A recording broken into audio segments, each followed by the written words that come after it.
தளத்துக்கு நன்றி. நான் இன்று வாசிக்க இருக்கும் புத்தகம் அல்லது சொல்ல துணிந்த புத்தகம், நானே எழுதிய புத்தகம், சுலபமாக ஜெயிக்கலாம் அப்படிங்கிற தலைப்பில் நான் எழுதினது. இது எழுதி கிட்டத்தட்ட 10 வருஷம் இருக்கும். இப்போ என் கையில் இருக்கிற இந்த எடிஷன் வந்து 5வது எடிஷன், 5வது பதிப்பு. போன வருஷம் 2024 வந்தது. இந்த தலைப்பு வந்து ஒரு சின்ன வித்தியாசம் இருக்குது. என்னென்னா, சுலபமாக ஜெயிக்கலாம். இந்த பேசும்போது இஃப் அண்ட் பட் யூஸ் பண்ணாதீங்கன்னு சொல்லுவாங்க ஆங்கிலத்தில். Don't use ifs and puts அப்படிம்பாங்க. அதாவது இந்த கண்டிஷன்ஸ் அப்ளை அப்படிங்கிற மாதிரி அந்த 2 கண்டிஷனையும் போட்டுக்க வேண்டியதுதான். சுலபமாக ஜெயிக்கலாம், ஆனால் ரொம்ப கஷ்டம் அப்படிங்கிற மாதிரி இருக்கும். அல்லது அந்த வகையில் வந்து சுலபமாக ஜெயிக்கலாம், ஆனால் ஜெயிக்கிறதுக்கு என்னென்ன பண்ணணும், அது கஷ்டமான காரியம்தான். சுலபமாக ஜெயிக்கிறது என்ன பண்ணுறது அப்படிங்கிறது. இது புத்தகத்தை பற்றி ஒரு சின்ன இது. இன்னும் ஒரு குறிப்பு சொல்லணும்னா, இந்த புத்தகத்துக்கு அணிந்துரை வாழ்த்துறை சொன்னவர் எனது நெருங்கிய நண்பர், திருச்சியில் இருக்கிறாரு. அவர் வந்து நெய்வேலி கார்பரேஷனில், எலக்ட்ரிக் கார்பரேஷனில் டிஜிஎம்மாக இருந்து ஓய்வு பெற்றவர். கந்தசாமின்னு பேர். ரொம்ப என்னோடய புக்கை செட்டாக வாங்கி பல பேருக்கு அனுப்பிச்சிருக்கிறாரு, ஃப்ரீயாக தந்திருக்கிறார். அவர் தான் அணிந்துரை எழுதியிருக்கிறாரு. இந்த புத்தகத்தின் விலை 75 ரூபாய், 96 பக்கங்கள். இப்போ புத்தகத்துக்குள்ளே போவோம். இந்த புத்தகத்தில் இருக்கிற தலைப்புகள் வந்து உள்ளே அப்படிங்கிற பக்கத்தில் போட்டிருக்கிறேன். என்னென்னா, ஒரு வேகமாக படிச்சிடறேன் என்னென்ன தலைப்புன்னு. மனதை நிமிர்த்த மந்திர சொற்கள். ஜெயித்தவர்களிடம் அப்படி என்னதான் இருக்கிறது? வைரங்கள் உன்னிடமும் உண்டு, அது ரெடி நான் ரெடியா? தொழில் என்னும் ஏணி சூழல் கண்டு சுருங்கி விடலாமா? வாழ்க்கை ஒரு ஓட்டப்பந்தயம், இறுதியில் வெற்றிதான். தோல்வி 1, கேள்விகள் 4. பஞ்சபூதங்கள் சொல்லும் பாடம், விலகியிரு வெற்றி பெறு. பழகும் விதம், தொலைநோக்கு முக்கியமாக அப்படின்னு 14 அத்தியாயங்களில் இந்த புத்தகத்தின் கண்டென்ட்டை நான் சொல்லியிருக்கிறேன். நான் ஒவ்வொன்றா பார்ப்போம். நேரம் இருக்கிற வரைக்கும் சொல்லிகிட்டே போகிறேன். அதுக்கப்புறம் நீங்கள் வாங்கி படித்து தெரிஞ்சுக்க வேண்டியதுதான். முதல் அத்தியாயத்தில் நான் என்ன சொல்லியிருக்கிறேன்னா, மனதை நிமிர்த்தும் மந்திர சொற்கள். மனதை நிமிர்த்தும் மந்திர சொற்கள்.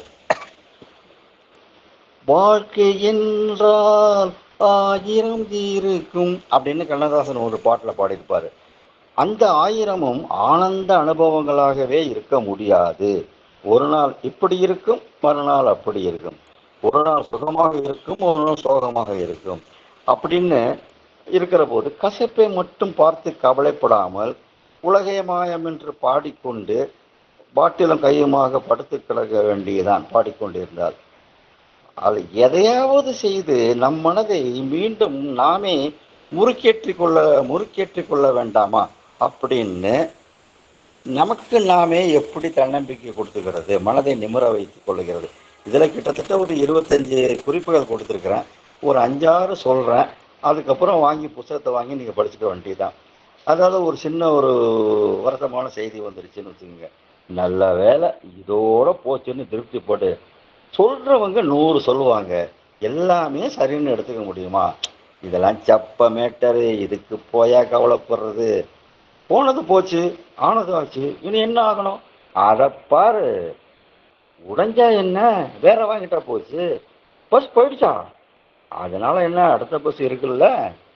பணம் தானே போச்சு, கைகால் இருக்குல்ல, மனசுல தெம்பு இருக்குல்ல, அறிவு அப்படியே இருக்குல்ல, அப்புறம் என்ன? அடுத்த பாயிண்ட், அவன் அப்படித்தான் இருப்பான், அப்படிதான் பேசுவான், அதெல்லாம் கண்டுக்கலாமா, காதல போட்டுக்கலாமா, விடு. இதுல விட்டா அதுல எடுத்துட மாட்டானா? விழுந்தா என்ன, எந்திரிக்க மாட்டானா? சரி, விழுந்தது விழுந்தாச்சு, எழுந்திருக்கிற வழியை பாரு. உட்காந்துக்கிட்டே இருந்தா என்ன அர்த்தம்? எழுந்திரு, ஆக வேண்டியதை பாரு. இவன் இல்லைன்னா வேற ஆளே இல்லையா? அடுத்த மணிப்படி. இப்படி ஒரு கிட்டத்தட்ட 25 பாயிண்ட் சொல்லிக்கிட்டே போறேன் நான். என்ன அதுல கடைசியா சொல்றது, வீழ்வது கேவலம் அல்ல, வீழ்ந்தே கிடப்பதுதான் கேவலம். 8 முறை விழுந்தவனுக்கு இன்னொரு பெயர் உண்டு, 7 முறை எழுந்தவன். 7 முறை எழுந்தவன் இப்போதும் எழுவான். மனம் நிமிர்ந்திருந்தால் தினமும் வெற்றிதான். இப்படி முடிச்சிருக்கிறேன். அதை தவிர ஒவ்வொரு அத்தியாயத்தின் கடைசியிலையும் ஒரு கட்டம் போட்டு ஒரு பஞ்சு டைலாக் மாதிரி பஞ்சு சென்டென்ஸ் கொடுத்துருப்பேன். இந்த முதல் அத்தியாயத்தில் நான் கொடுத்த பஞ்சு சென்டென்ஸ் என்னன்னா, உற்சாகமும் ஊக்கமும் உங்களை விட்டு எப்போதெல்லாம் ஓடி போகிறதோ அப்போதெல்லாம் இப்படி உங்களை நீங்களே தேற்றிக்கொண்டால், உற்சாகத்தை உள்ளத்தில் ஊற்றிக்கொண்டால் சுலபமா ஜெயிக்கலாம். இப் அண்ட் பட் இப்படி பண்ணலாம், ஜெயிக்கலாம் அப்படிங்கிறது. இது முதல் அத்தியாயம் முடிஞ்சது.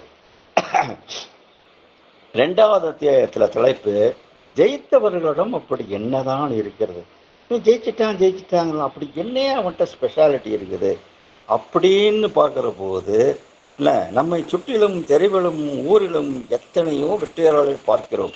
நமது சொந்தத்திலேயே, நட்பு வட்டத்திலேயே, அலுவலகத்திலேயே எத்தனையோ வெற்றியாளர்கள். அவர்களை பார்த்து ஆச்சரியப்படுகிறோம், பிரமிக்கிறோம், மூக்கில் விரலை வைக்கிறோம். எப்படி இவர்களால் இந்த அளவுக்கு கிடுகிடுவென்று முன்னேற முடிந்தது என்று ரூம் போட்டு யோசித்தால் அவர்களின் அந்த முன்னேற்றத்தின் பின்னணியில் உள்ள பல காரணிகள் ஒவ்வொன்றாய் புலப்படுகின்றன. அதையெல்லாம் மொத்தமாய் தொகுத்தால் அப்படின்னு சொல்லிட்டு நிறைய பாயிண்ட வரிசையா அடுக்கிட்டே போறேன். ஒண்ணு, ஜெயித்தவர்களிடம் அப்படி என்ன இருக்கிறது? ஏதாவது ஒரு விஷயத்தை குறிப்பிட்ட ஒரு காலத்திற்குள் அடைந்து விட வேண்டும் அல்லது செய்து முடித்து விட வேண்டும் என்ற ஒரு குறிக்கோள் இருக்கிறது. ஃபர்ஸ்ட் ஆஃப் ஆல் அதான் முக்கியம், கோல். அந்த குறிக்கோளை எப்படியாவது நிறைவேற்றியே தீர வேண்டும் என்று ஒரு தீர்மானமும் அந்த தீர்மானத்தில் ஒரு வெறியும் இருக்கிறது. இது 2. 3வது, உறவு மதிக்க, ஊர் வியக்க, ஏதாவது ஒரு வகையிலே எதையாவது என்றைக்காவது சாதித்து காட்ட வேண்டும் என்று மனதில் ஒரு மௌன சபதம் இருக்கிறது. ஏசுவார் முன், ஏளனம் பேசுவார் முன், வளம்பல பெற்று வசதி வாய்ப்புகளுடன் வாழ்ந்து காட்ட வேண்டும் என்ற வைராக்கியம் இருக்கிறது. போட்டி என்று இறங்கிவிட்டால் அதில் வென்றே ஆக வேண்டும் என்ற விரும்பு இருக்கிறது. எந்த நிகழ்வானாலும், எந்த செய்தியானாலும், எந்த உரையாடல் ஆனாலும் அதில் ஒளிந்திருக்கும் வாய்ப்பை உணர்ந்து கொள்ளும், அதாவது அந்த வாய்ப்பை உணர்ந்து கொள்ளும் நுண்ணறிவு இருக்கிறது. அப்படி எந்த வாய்ப்பும் கண்ணுக்கு தெரியாத போது தனக்கென்று தானே வாய்ப்புகளை உருவாக்கி கொள்ளும் திறமை இருக்கிறது. உணவு, உறக்கம் இவற்றை கூட ஒதுக்கி வைத்து உழைப்பதில் ஒரு உறுதி இருக்கிறது. தடை, தாமதம், தோல்வி எது வந்தாலும் சமாளிக்கும் தளராத மனம் இருக்கிறது. கேக்குதா? கேக்குது. அப்படியே தொடர்ந்து வரும்போது தங்கள் தகுதிக்கும் திறமைக்கும் சரியான தீனி எங்கே எங்கே என்று தேடுகிற தேடல் இருக்கிறது. எந்த வகையிலாவது ஏதாவது பலங்களை ஸ்ட்ரெங்க் தொடர்ந்து சேர்த்து கொள்ளும் பழக்கம் இருக்கிறது. சூழ்நிலைக்கு தகுந்தபடி அனுசரித்து போகும் அடக்கம் இருக்கிறது. தேவைப்பட்டால் சூழ்நிலையை எதிர்த்து செயல்படும் துணிவும் இருக்கிறது. விமர்சனங்களை சரியான விதத்தில் எடுத்துக்கொள்ளும் விவேகம் இருக்கிறது. எது முக்கியம், எது முக்கியமல்ல என்பதில் எப்போதுமே தெளிவு இருக்கிறது. தங்களுடைய பலங்கள், தங்களுக்கு கிடைத்த வாய்ப்புகள், தங்களை இருக்கும் ஆதரவுகள் அத்தனையையும் முழுமையாக பயன்படுத்திக் கொள்ளும் மூளை இருக்கிறது. Using completely all the resources we have. குறிக்கோள் நோக்கிய வேலைகளுக்கு மட்டுமே நேரத்தை அதிகமாய் ஒதுக்கும் அக்கறை இருக்கிறது. ஆற்ற வேண்டிய கடமைகளை அலட்சியம் செய்துவிட்டு பொழுதுபோக்குகளில் அளவுக்கு அதிகமாக புத்தியை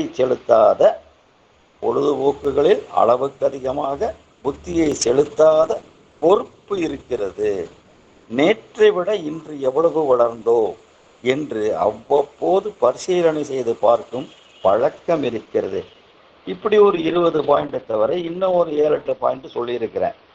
அதில் முக்கியமாக பின்குறிப்பாக 2 விஷயங்களை சொல்லியிருக்கிறேன் இந்த அத்தியாயத்தில். ஜெயித்தவர்கள் அத்தனை பேரிடமும் இத்தனையும் இருந்தது என்று சொல்ல முடியாது. இத்தனையும் இருக்க வேண்டும் என்ற கட்டாயமும் இல்லை. இவற்றில் பாதி இருந்தவர்கள் கூட எத்தனையோ முறை ஜெயித்திருக்கிறார்கள். ஆனால் இவை எல்லாமே இருந்தாலும் ஒன்று அல்லது இரண்டு தீய பழக்கங்கள் இருந்தால் இருப்பவர்கள் ஜெயித்ததே கிடையாது அப்படின்னு முடிச்சுட்டு அதில் ஒரு பஞ்ச் சென்டென்ஸ் போட்டுக்கிறேன். இந்த அத்தியாயத்தின் இறுதியில் வெற்றியாளர்களை பாருங்கள், அதாவது கவனித்து பாருங்கள், அவர்களின் வெற்றி ரகசியங்களில் பாதியாவது உங்களிடம் இருந்தால் இஃப் யூ ஹாவ் சுலபமாக ஜெயிக்கலாம். அப்படி முடிச்சிருக்கிறேன் இந்த அத்தியாயத்தை. 3வது அத்தியாயத்தின் தலைப்பு வைரங்கள் உன்னிடமும் உண்டு. வைரங்கள் உன்னிடமும் உண்டு. அதாவது ஒவ்வொரு மனிதனிடமும் வைரத்துக்கு நிகரான 1 minute ப்ளீஸ்.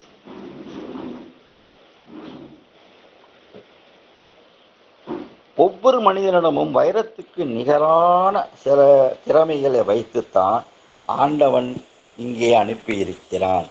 ஒரு திறமை கூட இல்லாத மனிதன் இதுவரை தோன்றியதே இல்லை.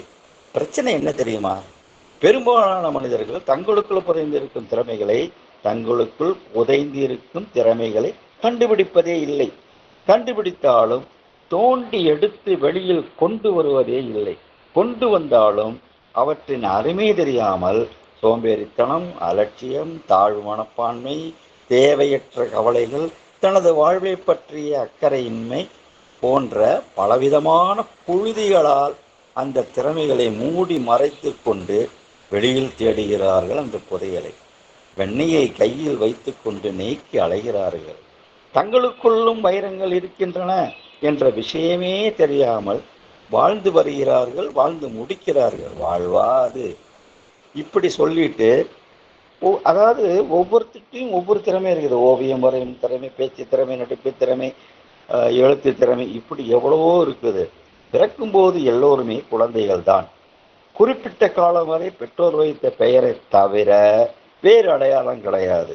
வளர வளர திறமைகளை கண்டுபிடித்து செதுக்கி பட்டை தீட்டி மெருகேற்றும் போதுதான் டாக்டர்களாக, பொறியாளர்களாக, ஆடிட்டர்களாக, விஞ்ஞானிகளாக, வக்கீலர்களாக, நிறுவன நிர்வாகிகளாக, நடிகர்களாக, நடன கலைஞர்களாக, இசைக்கலைஞர்களாக, இலக்கியவாதிகளாக, விளையாட்டு வீரர்களாக காலப்போக்கில் மாறுகிறார்கள். ஏனென்றால் தங்களுக்குள்ளே இருக்கிற வைரங்களை, திறமைகள் என்ற வைரங்களை பட்டை தீட்டியவர்கள் அவர்கள். ஆக ஏதாவது ஒரு வைரக்கல்லாவது உங்களிடம் இருக்கிறது என்று உளமாற நம்புங்கள், உணருங்கள், தேடுங்கள். அது எது என்று கண்டுபிடியுங்கள், செதுக்குங்கள், மெருகேற்றுங்கள், உரிய இடத்திலே பதித்து அணிந்து மகிழுங்கள். இப்படி சொல்லிட்டு நீங்களும் வைரம்தான், நிச்சயமாக ஒளி வீசுவீர்கள். உங்களுக்கு உங்கள் மேல் அக்கறை இருந்தால், மெனக்கெட்டு உழைத்தால், அந்த இஃப் வந்துருச்சு பார்த்தீங்களா, மெனக்கெட்டு உழைத்தால், அந்த கடைசியில் வர பஞ்சு சென்டென்ஸ் என்ன தெரியுமா? உங்கள் திறமை எதில் என்பதை கண்டறிந்தால், மேம்படுத்தினால், சரியான இடத்தில் சரியான நேரத்தில் வெளிப்படுத்தினால் சுலபமாக ஜெயிக்கலாம். சரி, இப்போ 4வது அத்தியாயம். அது ரெடி, நான் ரெடியா? அது என்ன? அது ரெடி, நான் ரெடியா? உலகில் எதுவும் எப்போதும் நடக்கலாம் என்பது நிரந்தரமான ஒரு நியதி, எழுதப்படாத நியதி. நம்மை வளர்க்கக்கூடிய வாய்ப்புகளும் அழிக்கக்கூடிய ஆபத்துகளும் அப்படித்தான். எந்த நிமிடத்திலும் அவை எதிர்பார்க்கப்படலாம். வாய்ப்புகளை பலமாக பற்றி கொள்வதற்கும் ஆபத்துகளை முடிந்தவரை தடுத்துக் கொள்வதற்கும், தடுக்க முடியாது எதிர்த்து நிற்கவும் நாம் தயாராக இல்லை என்றால் என்ன ஆகும்? வளர்ச்சியும் கிடையாது, அழிவும் நிச்சயம் என்றல்லவா ஆகிவிடும். இப்ப எப்போதும் விழிப்பாயிருக்கும் அந்த விழிப்புணர்ச்சி பற்றிய விழிப்பை ஒரு சிறிய ஆங்கில சொல்லால் குறிப்பிடலாமா? AIR, இதுதான் அந்த சொல். இந்த இடத்தில் இதை ஆல் இந்தியா ரேடியோ என்றோ, எங்கும் நீக்கமர நிறைந்திருக்கும் காற்று ஏர் என்றோ கருதிவிட வேண்டாம். இன்னும் வேற என்ன? இது ஒரு அக்ரோனிம். AIR என்பது ஒரு அக்ரோனிம். ஐ ரெடி என்பதன் சுருக்கமே இது. நான் ரெடியா? அப்படிங்கிறது. உதாரணத்திற்கு ஒரு 3 பேர்களை மட்டும் எடுத்துக்கொள்வோம். முதல்ல எடுத்துக்கக்கூடிய ஒரு ஆள் வந்து மாணவர்கள். பரீட்சைக்கு இன்னும் 10 நாள் தான் இருக்குது. வகுப்புல முதல் மார்க் வாங்கணும் என்ற தீர்மானமும் போட்டிருக்கிறேன். அதற்கு ரெடி. இன்னொரு காலேஜ் ஸ்டூடெண்ட். கேம்பஸ் செலெக்ஷனுக்கு 2 நிறுவனங்கள் அடுத்த மாதம் வருகின்றன. 10 பேர் மட்டுமே தேர்ந்தெடுக்கப்படுவார்கள் என்று வைத்துக் கொள்வோம். அதில் நான் எப்படியும் செலக்ட் ஆக வேண்டும். அதற்கு ரெடி. இப்படி ஒரு பாயிண்ட். மாணவர்கள். கணக்கு வாத்தியார் இந்த வாரம் சர்ப்ரைஸ் டெஸ்ட் வைப்பதாக சொல்லியிருக்கிறார். நாளையே வச்சுட்டா அதற்கு ரெடி. இது மாணவர்களை பற்றி. இரண்டாவது கேட்டகரி வந்து பெண்ணை பெற்றவர்கள். மூத்த பெண்ணுக்கு பல இடங்களிலிருந்து ஜாதகம் வருகிறது. இந்த வாரமே யாராவது பெண் பார்க்க வந்து விட்டால் வருகிறவர்கள் மதிக்கும் அளவுக்கு வீட்டை வைத்துக் கொள்ள வேண்டுமே. அதற்கு ரெடி.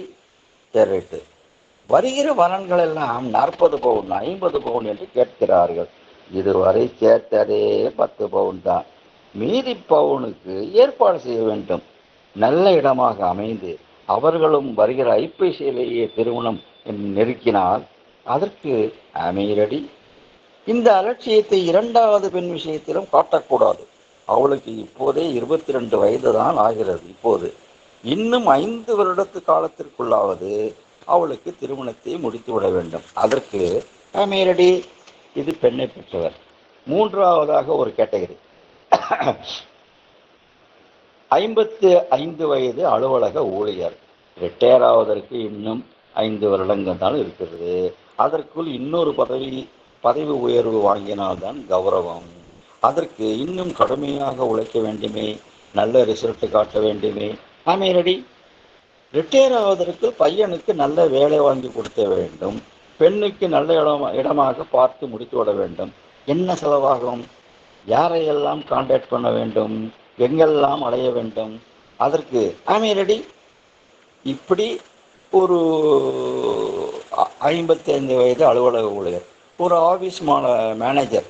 அவர் என்ன நினைக்கிறாருன்னா, அடுத்த மாதம் ஆடிட்டிங் வருகிறதே, வரவு செலவு மற்ற ரெக்கார்ட்ஸ் எல்லாம் கேட்பார்களே. அதற்கு ரெடி. ஒரு ஃபேக்டரி முதலாளி. 10ஆம் தேதிக்கு சரக்கு டெலிவரி செய்வதாக ஒத்துக்கொண்டிருக்கிறோம். கஸ்டமர் கரார் பேர்வழி மட்டுமல்ல, சவுண்டு பார்ட்டியும் கூட. கையோடு காசும் வந்துடும். இன்னும் ஒரு வாரம் தான் இருக்குது. பேரை காப்பாற்றியாக வேண்டுமே. அதற்கு ரெடி. ஒரு ஃபேக்டரி தொழிலாளி. வருகிற சம்பளம் இப்போதே வயிற்றுக்கும் வாய்க்கும் போதல. கம்பெனியில் லாக் அவுட் வரலாம் என்று ஒரு பேச்சும் அடிபடுகிறது. இழுத்து மூடினால் குறைந்தபட்சம் 3 மாதத்திற்காவது வருமானம் கட்டாகும். வீட்டு செலவுகளை சமாளிக்க வேண்டுமே. அதற்கு ரெடி. ஆக இந்த ரெடி இதை நிறைய பேருக்கு நான் அப்ளை பண்ணி காட்டுறேன். வீட்டு சொந்தக்காரர், ஒரு மளிகை கடைக்காரர், ஒரு குடும்ப தலைவி, இப்படி பல பேரை நாளைய சோதனைக்கும் சவாலுக்கும் இன்றைக்கே ரெடியாக வைத்திருக்கக்கூடிய யுக்தி தான் இந்த ரெடி ஏர் பாலிசி. நாளைய வேலைகளுக்காக இன்றைக்கே திட்டமிட்டு ரெடியாக இருப்பவன் தான் என்றைக்கும் ஜெயிப்பான். இதுல மேலும் 2 விஷயங்களை கவனிக்கணும். எந்த விஷயத்திற்கும் இப்படி நான் ரெடியா என்று கேட்கும்போது ரெடியாக இல்லையே என்ற பதில்தான் பல நேரங்களில் கிடைக்கும். உடனே அந்த வேலையை சிறப்பாக செய்து முடிப்பதற்காக திட்டமிடவும் செயல்படவும் ஆரம்பித்து விடுவீர்கள். அதுதானே உங்களுக்கு வேணும். இப்படி பல விஷயங்களை இதில் சொல்லிட்டு நான் ரெடியா என்று நாளைய வேலைகளுக்கு இன்றே தயார்படுத்திக் கொள்ளும் பழக்கம் எதை குறிக்கிறது? தொலைநோக்கு சிந்தனை உங்களுக்கு வந்துவிட்டது என்பதை. தொலைநோக்கு சிந்தனை வந்துவிட்டது எதை குறிக்கிறது? தொல்லைகளும் தோல்விகளும் உங்களை விட்டு தொலைந்து விட்டன என்பதை. இப்படி பல பேர் இதுக்கு குரல்லேருந்து ஒரு உதாரணம் சொல்லியிருக்கிறேன். வருமுன்னர் காவாதான் வாழ்க்கை, எரி முன்னர் வைத்தூறு போல கெடும். ஆபத்துக்களிலிருந்து நம்மை காப்பாற்ற அற்புத குரல் இது. மறக்கலாமா? அதே இன்னொரு சினிமா பாட்டையும் சொல்லியிருக்கேன். பூரட்டை விட்டோரெல்லாம் கோட்டை விட்டார், எந்த வாய்ப்பையும் நழுவ விட்டு விடக்கூடாது என்பதை வலியுறுத்தும் திரைப்பட பாடல் இது. இது ரெடி ஏஆர் மரத்தில் அடித்த ஆணி போல நெஞ்சில் நிரந்தரமாக இருக்க வேண்டிய வாக்கியம் இது. இந்த அத்தியாயத்தில் ஒரு பஞ்சு வாக்கியம் வருது. வாய்ப்போ வம்போ எதற்கும் எப்போதும் தயாராக இருந்தால், if you are ready, if வந்துருச்சு இந்த இடத்துல, இருந்தால் சுலபமா ஜெயிக்கலாம். ரைட். அடுத்தாப்புல 5வது அத்தியாயத்துக்கு போறோம். தொழில் என்னும் ஏணி என்பது இந்த 5வது அத்தியாயத்தின் தலைப்பு. ஒரு கேள்வி கேட்கிறேன். முதல்ல கேள்வியோட ஆரம்பிக்கிறேன். இந்திய மக்கள் தொகை 100 கோடியை தாண்டி விட்டது. இதில் கோடீஸ்வரர்கள் எத்தனையோ பேர் இருக்கிறார்கள். அந்த கோடீஸ்வரர்களில் டாப் 10 வேண்டாம், டாப் 100 வேண்டாம், டாப் 1000 யாராக இருப்பார்கள்? சம்பளம் வாங்கும் ஊழியர்களா, சம்பளம் கொடுக்கும் தொழிலதிபர்களா? இந்த ஒரு கேள்வி. சம்பளம் வாங்கும் ஊழியர்களா, சம்பளம் கொடுக்கும் தொழில் அதிபர்களா? இந்த 100 கோடியை தாண்டிய மக்கள் தொகையில டாப் 1000 யாரா இருப்பாங்க? இதுல லஞ்சம் வாங்கும் ஊழல் அதிகாரிகளை கணக்கில் எடுக்க வேண்டாம். அதே போல சினிமா நடிகர்கள், கிரிக்கெட் வீரர்கள், அரசியல்வாதிகள் இவர்களையும் லிஸ்டில் கொண்டு வர வேண்டாம். அதெல்லாம் விட்டுருங்க. ஆக செல்வத்தில் ஒழிக்க சுய தொழில் செய்வதே சிறந்தது என்றுதானே தோன்றுகிறது. இப்படி சொல்லிட்டு, ஆனாலும் பெரிய படிப்பு இருந்தும், நிறைய அனுபவம் இருந்தும், நல்ல ஆற்றல்கள் இருந்தும், ஏகப்பட்ட பேர் மாத சம்பளத்திலேயே மன திருப்தி கொள்வது ஏன்? ஏன் ஏன் அதுவே போதும் நினைக்கிறாங்க. தங்கள் அறிவின் மீதும் ஆற்றல் மீதும் குறைவான தன்னம்பிக்கை. நமக்கு வேண்டாம் பயந்து இருக்கலாம் என்று ஒதுங்க வைக்கும் நடுக்கம். நமக்கு இது போதுமே என்ற மாதிரியான திருப்தி. வெயிலுக்கும் மழைக்கும் அஞ்சி வீட்டுக்குள் பாதுகாப்பு காணும் சுகம். ஆனால் சரித்திரத்தை பாருங்கள். சாதனை புரிந்த அத்தனை பேரும் தங்களின் ஆற்றலின் மீது அபார நம்பிக்கை வைத்து எது வந்தாலும் சமாளிப்போம் என்ற துணிவை துணை கொண்டு ரிஸ்க் எடுத்தவர்கள்தான். தொல்லைகள் உண்டு என்று தெரிந்தும் லட்சிய வெறியை தோளில் சுமந்தவர்கள்தான். என்று போடு, GD Naidu, Ananthapuniyan, Eswaran, Siddhartha, Suparaj, Sakthi masala, Shanthi Duraisamy, diamond engineering works, Mohanraj என்று எத்தனையோ பேரை சொல்லலாம் சாதித்தவர்கள். அவர்களை விட உங்கள் தெருவில், உங்கள் ஊரில் கடந்த 10 ஆண்டுகளில் பெரும் பணக்காரர்களை மனதில் கொண்டு வாருங்கள். அநேகமாக 1-2 அரசியல்வாதிகளை தவிர அவர்கள் அத்தனை பேருமே சுய தொழில் செய்பவர்களாகத்தான் இருப்பார்கள். அவர்கள் தினமும் உழைக்கும் நேரம் உங்களை விட 1 மடங்கு அதிகமாகவும் இருக்கும். அதுவும் மிக கடினமான உழைப்பாகத்தான் இருக்கும். இதுல அடுத்தாப்புல என்ன சொல்றாருன்னா, சுய தொழில் செய்பவர்களுக்கு இருக்க வேண்டிய அடிப்படையான குணங்கள் என்ன? பெரிய பட்டியலே போடலாம்.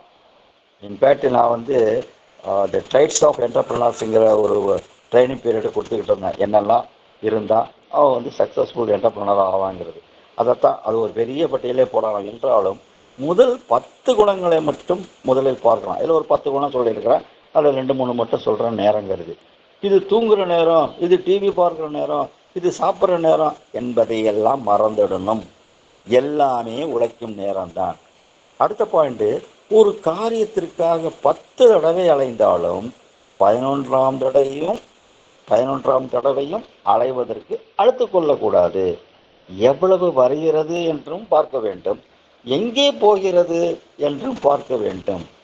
கை, கால், மூளை இவைகளுக்கு அதிக வேலையும் வாய்க்கு குறைவான வேலையும் கொடுக்க வேண்டும். விற்பனை பிரதைகள் மட்டும் வாய்க்கும் வேலை கொடுக்க வேண்டும். கனவுகள் கட்டாயம் வேண்டும். கனவுகளை நோக்கி உடலும் நிற்காமல் ஓடிக்கொண்டிருக்க வேண்டும். எவ்வளவு தூரம் நெருங்கி இருக்கிறோம் என்பதையும் தினம் தினம் கவனித்து வர வேண்டும். இப்படி ஒரு கிட்டத்தட்ட ஒரு 10 பாயிண்ட்டை கொடுத்துருக்கிறேன். இவைகளையெல்லாம் சுய தொழில் செய்வோருக்காக சொன்னேன்னு நினைக்கிறீங்களா? அதாவது என்டர்பிரினருக்காக சொன்னேன்னு நினைக்கிறீங்களா? இல்லை இல்லை.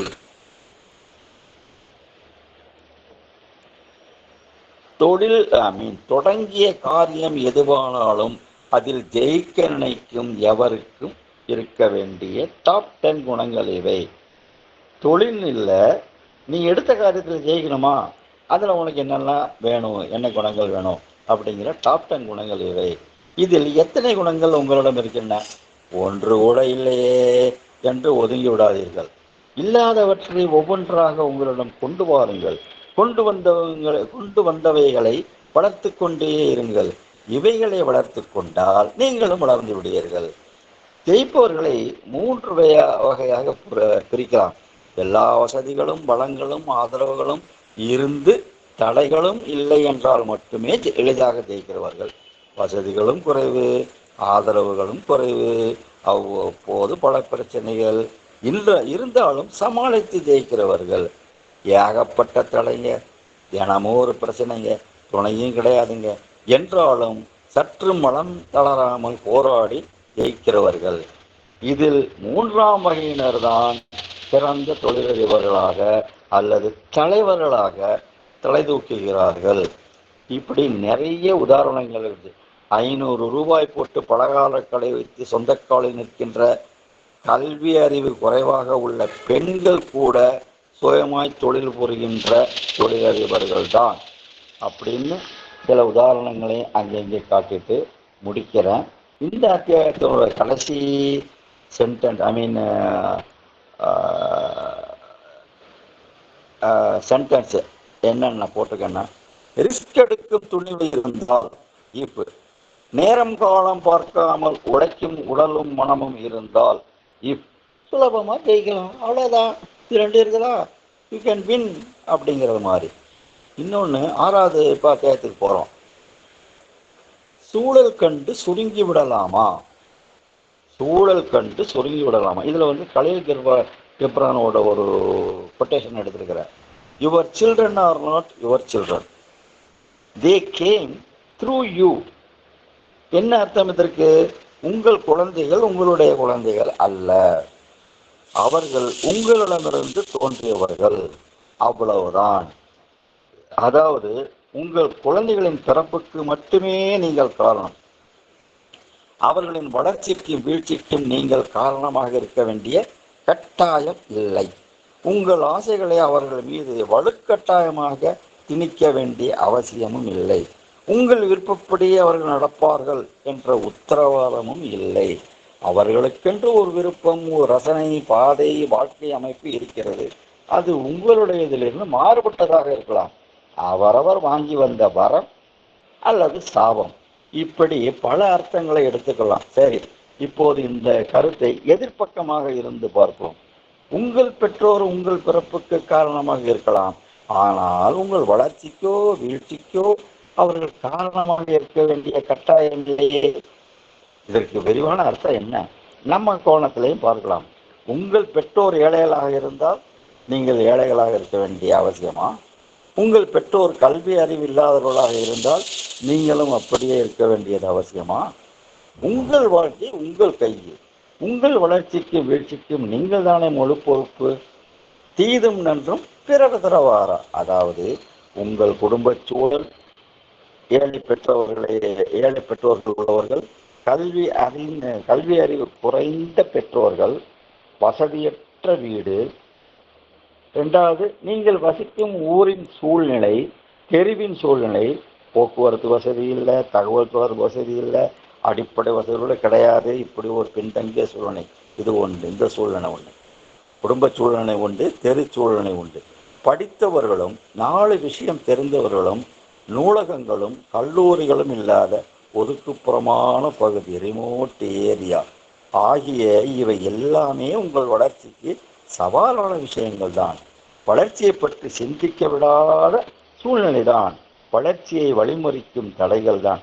ஆனாலும் மனிதன் என்று இந்த பூமியில் பிறந்து விட்டீர்களே, வாழ்ந்துதானே ஆக வேண்டும். சராசரி மனிதனாக கூட்டத்தோடு கூட்டமாக வாழ்ந்து முடிவதில் என்ன அர்த்தம் இருக்கிறது? என்ன பெருமை இருக்கிறது? பிறந்து விட்டோம், வாழ்ந்து காட்டுவோம், வளர்ந்து காட்டுவோம், வளங்களை குவித்து காட்டுவோம், இப்படியல்லவா நினைக்க வேண்டும். ஐய, ரொம்ப கஷ்டமாச்சே என்று கலங்காதீர்கள். இப்படிப்பட்ட சூழ்நிலை அமர்ந்திருந்தும் ஏராளமான இளைஞர்கள் ஊரே வியக்கும் அளவுக்கு உயர்ந்து காட்டி இருக்கிறார்கள். அதுக்கு சான்றாக சில உதாரணங்களை சொல்லுகிறார் ஆசிரியர்.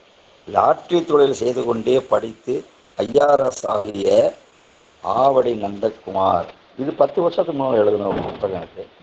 தினமும்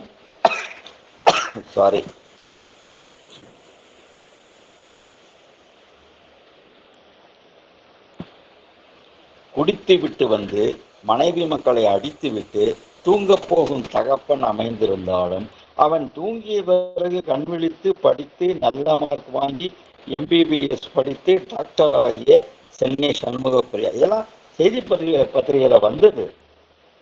தாயார் சுற்றி தந்த பீடிகளை பண்டில் போட்டு விற்று, தள்ளு வண்டியில் சுண்டல் விற்று படித்து பொறியியல் முடித்த பாளையங்கோட்டை பொன்ராஜ், இப்படி நிறைய பேர் இருக்கிறாங்க. 3 பேர் மட்டும் இங்கே சொல்லியிருக்கிறேன். இப்படி எத்தனை பேர் வேண்டும் உங்களுக்கு?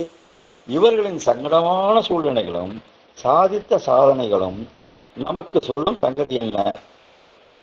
பெற்றோரையும் பிறந்த ஊரையும் வறுமை நிலையையும் வசதி குறைவுகளையும் சொல்லிக்கொண்டு சுருண்டு கிடக்காதீர்கள். சூழ்நிலை தரும் எதிர்மறை எண்ணங்களை எதிர்கொண்டு விதித்து மேலே சொல்லுங்கள். இதுதானே மனிதன் சாதிக்க பிறந்தவன். நீங்கள் மனிதன் தானே, நீங்கள் சாதித்தாக வேண்டும். சுலபமா சொல்லிட்டீங்க, அதுல எவ்வளவு கஷ்டம் இருக்கு அப்படின்னு இப்பவும் நீங்க ஜகா வாங்காதீர்கள்.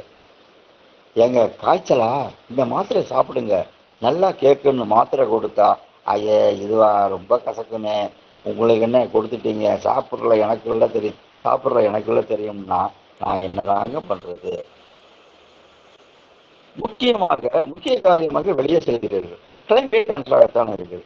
பாதி வழியில் திடீரென்று பெரிய மழை, குடையெல்லாம் தொப்பலாக நனைந்து விட்டது. சாலையில் சேரும் சகதியுமாக ஆகிவிட்டது. மழையை காரணம் காட்டி போன காரியத்தை முடிக்காமல் உடனே வீட்டுக்கு திரும்பி விடுவீர்களா? வந்தது வந்தோம், மழையெல்லாம் பார்த்தால் முடியுமா? இதற்காக இன்னொரு நாள் மெனக்கெட்டு புறப்பட்டு வர முடியுமா? கஷ்டத்தோடு கஷ்டமாக இன்றைக்கே காரியத்தை முடிப்போம் என்றுதானே நினைப்பீர்கள். அது மாதிரிதான் பிறந்தோம். எந்த சூழ்நிலையில் பிறந்தால் என்ன, என்ன தடைகள் சங்கடங்கள் வந்தால் என்ன, எதையாவது சாதிப்போம் என்றுதானே நினைக்க வேண்டும்.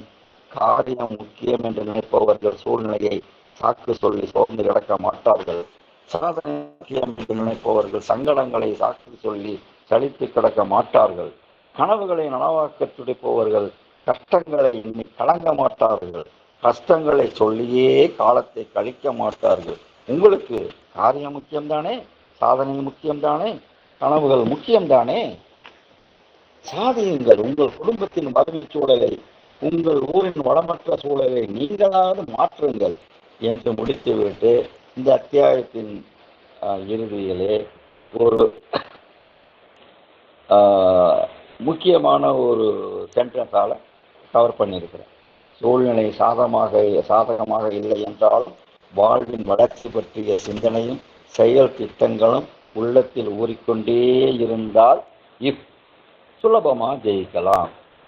இது அடுத்த அத்தியாயம் 7வது அத்தியாயம். ஐ திங்க் நேரம் நெருங்கி கொண்டுதான் இந்த 7வது அத்தியாயத்தோடு முடித்து விடுகிறேன். பிறகு நீங்களே வாங்கி மீதி உள்ள அத்தியாயங்களை உள்ள கருத்துக்களை படித்து தெரிந்து கொள்ளுங்கள். 7வது அத்தியாயம் என்ன சொல்லணும்னா, வாழ்க்கையை ஒரு ஓட்டப்பந்தயம், அதான் தெரியுமே என்று அவசர கமெண்ட் அடிக்காம மேலே படிக்கிறீங்களா ப்ளீஸ். ஓட்டப்பந்தயத்தில் பல வகை உண்டு. முதல்ல சொல்றது 100 மீட்டர் 200 மீட்டர் போன்ற குறுகிய தூர ஓட்டப்பந்தயங்கள். இதில் என்ன மாதிரி திறமைகள் வேணும் இதில் ஜெயிக்கணும்னா, ஏதோ ஸ்டார்ட் சொல்ல போறாங்க, ஏதோ ஸ்டார்ட் சொல்ல போறாங்க என்ற அந்த ஒரு வார்த்தைக்காக மிக கவனமாக காத்திருக்கும் ஆயத்தினரை அலர்ட்னர். ஸ்டார்ட் என்று சொல்லி முடிப்பதற்குள்ளாகவே முதல் அடியை எடுத்து வைக்கும் மிக மிக துரிதமான ஆரம்பம் கிளிக் ஸ்டார்ட். இறுதி வரை, அதாவது 100 மீட்டர் 200 மீட்டர் வரை மின்னலுக்கு ஈடான வேகம், லைட்டிங் ஸ்பீடு. அதை தவிர லாஸ்ட் ஸ்டெப்பு, கடைசி மீட்டர்களில் காட்ட வேண்டிய புலிப்பாய்ச்சல், டேஷிங் பெனிஸ். இந்த திறமையெல்லாம் இருக்க வேண்டும். இன்னொரு இது மராத்தன்று, நெடுந்தூர பயணம் பந்தயம். இதில் வெற்றி பெற என்ன மாதிரியான திறமைகள் வேண்டும்? முக்கியமாக வேண்டும், அழுக்காம சளைக்காம தொடர்ந்து ஓடிக்கொண்டே இருக்க வேண்டும். அதற்கு தேவை களைத்து போகாமல் தொடர்ந்து நெடுந்தூரம் தாக்கு பிடிக்கும் உடல் சக்தி, ஸ்டாமினா. கடைசி நிமிடங்களில் அதிகபட்ச வேகம் எடுத்து ஓடக்கூடிய உடல் வலிமை, ஸ்ட்ரென்த். இது 3வது தடை ஓட்டம், ஹர்டில் ரேஸ்.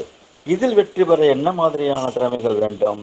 ஓடும் பாதையில் எத்தனை தடைகள் வைக்கப்பட்டிருந்தாலும் தயங்காமல், தாமதிக்காமல், கலங்காமல், வேகமும் குறையாமல் தாண்டி தாண்டி தாண்டி ஓடி முன்னேறும் மன உறுதி, வல்லமை, லாவகம். இது தடை ஓட்டத்துக்கு தேவையான திறமைகள். தொடர் ஓட்டம் ரிலே ரேஸு, இதில் வெற்றி பெற என்ன மாதிரி திறமைகள் வேண்டும்? தோல்வி வரக்கூடாது, வந்தாலும் அது தன்னால் வந்ததாக இருக்கக்கூடாது என்ற உணர்வுடன், பொறுப்புடன், ஈடுபாட்டுடன் கூடிய அதிகபட்ச வேகம்.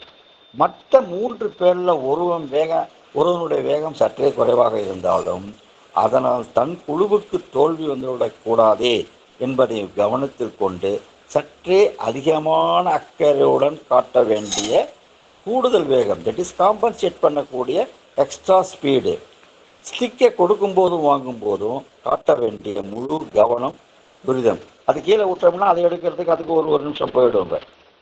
இவை தவிர இன்னும் சில ஓட்டப்பந்தயங்களும் உண்டு. கோணிப்பை ஓட்டம், சாக் ரேஸ். ஓட வேண்டிய உறுப்பே கால் தான். அந்த கால்களையே கஷ்டப்படுத்தும் விதமாக கோணிப்பைக்குள் நுழைத்து, கால்களை நுழைத்து வீச வேண்டிய கைகளால் கைவீசி ஓட வேண்டியதற்கு பதிலாக கோணிப்பையை பிடித்து கொண்டு ஓட வேண்டிய பந்தயம் இது. தடுக்கி விழாமல் ஓடக்கூடிய தனித்திறமையும், விழுந்தாலும் நேரத்தை இழக்காமல் உடனே எழுந்து ஓடும் விரைந்த செயல்பாடும் தான் இந்த பந்தயத்தில் ஜெயிப்பதற்கு தேவையான முக்கிய திறமைகளாகும். எலுமிச்சை கரண்டி ஓட்டம், லெமன் அண்ட் ஸ்பூன் ரேஸு. வேகமும் வேணும், நிதானமும் வேணும். இந்த வித்தியாசமான காம்பினேஷன் தான் இதற்கு முக்கியமான திறமை. இந்த கடைசியில் சொன்ன 2 பந்தயங்களுமே கேளிக்கைக்கான பந்தயங்கள் என்றாலும் இவற்றுக்கும் சில திறமைகள் தேவை இருக்கிறதல்லவா? பொதுவாகவே பந்தயம் என்று வந்துவிட்டால், அது ஜெயிக்க வேண்டும் என்று நினைத்து விட்டால் நம்மால் நிச்சயமாக ஜெயிக்க முடியும் என்ற தன்னம்பிக்கை வேணும். நம்மளால முடியும், நாம ஜெயிக்காட்டி எவன் ஜெயிக்க போறான் அப்படிங்கிற தன்னம்பிக்கை வேணும். ஜெயித்தே ஆகணும் அப்படிங்கிற துடிப்பு. போட்டியின் லெவலை பொறுத்து கடுமையான பயிற்சியும் தேவை. அதை தவிர நல்ல உடல் வலிமை, இவ்வளவும் வேண்டும். இது மட்டும் போதுமா? எதிர்பாராத விதமாக தோற்றுவிட்டாலும் நம்ம சக்தி அவ்வளவுதான் என்று விட்டு விடாமல் அடுத்த தடவை எப்படி ஜெயிச்சிடணும் என்ற ஒரு தனியான வெற்றி தாகம் வேண்டும். அப்படி ஜெயிக்கிறதுக்கு, அதாவது அடுத்த தடவை ஜெயிக்கிறதுக்கு துல்லியமான திட்டங்களை தீட்டும் சிந்தனை திறனும் வேண்டும். உறுதி குலையாத மனமும் கூடுதலான பயிற்சிகளும், முடிந்தால் ஒரு கோச்சும், நல்ல கோச்சும் வேண்டும். இப்படி இத்தனை வேண்டும்களும் வாழ்க்கை எனும் ஓட்டப்பந்தயத்திற்கும் வேண்டும். எப்படி? ஆப்பாடியா ஒரு வழியாக சப்ஜெக்டுக்கு வந்தீங்க. நீங்கள் புதிய லட்சியங்களா? நேரத்தை சிறிதும் வீணாக்காத தீவிரமான வேகமான உழைப்பு வேண்டும். 100 மீட்டர் பந்தயங்கள். நீண்ட கால லட்சியங்களா? வேகமும் வேணும், லட்சியங்கள் அடையும் வரை அலுப்பும் அச்சமும் தடையாமல் கஷ்டங்களை கண்டு கலங்கி விடாமல் தொடர்ந்து கடமைகளை ஆற்றுவது பொறுமையும் வேண்டும். மராத்தான் எதிர்கொள். அவ்வப்போது பிரச்சனைகள் எழுந்து கொண்டே இருக்கின்றனவா? எத்தனை பிரச்சனைகள் எழுந்தாலும் அஞ்சாமல் அயராமல் அவைகளை தாண்டி தாண்டி தாண்டி முன் செல்லும் விடாமுயற்சியும் வேண்டும். ஹார்டில் ரேஸ் போல தலைமுறை தாண்டியும் குடும்பம் செழிக்க வேண்டுமா? எல்லாம் முடிந்த அளவுக்கு உழைத்து ஏதோ இந்த அளவுக்கு குடும்பத்தை தூக்கி நிறுத்திவிட்டேன். நீங்களும் என்னைப் போலவே அக்கறையுடன் பாடுபட்டு இதைவிட பெரிய நிலைமைக்கும் நம் குடும்பத்தை கொண்டு செல்ல வேண்டும் என்ற பொறுப்பை அடுத்த வாரிசுகளிடம் கொடுக்கவும் வேண்டும். இது எப்படின்னா, ரிலே ரேஸ் போல. இந்த தலைமுறையில் என் குடும்பத்தை இந்த அளவுக்கு தூக்கிட்டேன், அடுத்த தலைமுறையில் எங்கள் அப்பா பிள்ளைகளா இதை விட இன்னும் உயர்ந்த நிலைமை கொண்டு போவாங்க. ரிலே ரேஸ் போல முடக்கி போடும் முட்டுக்கட்டைகளா? செயல்படவே முடியாத அளவுக்கு உடலையும் மனதையும் ஓய்ந்து கிடக்க வைக்கும் நிரந்தர குறைபாடுகளை கண்டு குறைவேறி கொண்டிருக்கலாமா? செயல்பட்டுத்தான் ஆக வேண்டும். எப்படி? கோணிப்பை ஓட்டம் போல. சற்றே கவனம் குறைந்தாலும் காரியம் கெட்டுவிடுமே. அதுக்கு இந்த லெமன் அண்டு ஸ்பூன் கரண்டி போல கவனமும் வேணும், கட்டுப்பாடும் வேண்டும், நிதானமும் வேண்டும். இதெல்லாம் இந்த இதுக்கு திறமை. இப்படி வாழ்க்கையில் இந்த சூட்சுமத்தை புரிஞ்சுக்கிட்டா வாழ்க்கை ஓட்டப்பந்தயம் என்றாலும் நிச்சயமாக ஜெயிக்க முடியும், சுலபமாக ஜெயிக்க முடியும். இந்த அத்தியாயத்தின் இறுதியில் சொல்லப்பட்டிருக்கிற பஞ்ச் சென்டென்ஸ் என்னன்னா, விளையாட்டு வீரர்களுக்கே உரிய உடல் வலிவும் மனோபாவமும் கடும் உழைப்பும் லட்சியத்தில் கவனமும் இருந்தால், if it is with you, they are with you, வாழ்க்கையிலும் ஜெயிக்கலாம். இதோட 7 அத்தியாயம் முடிச்சுட்டேன். 7:50 ஆயிடுச்சு. மீதி அத்தியாயங்களை முடிந்தால் நீங்கள் இந்த புத்தகத்தை வாங்கி படித்துக் கொள்ளுங்கள் என்று சொல்லி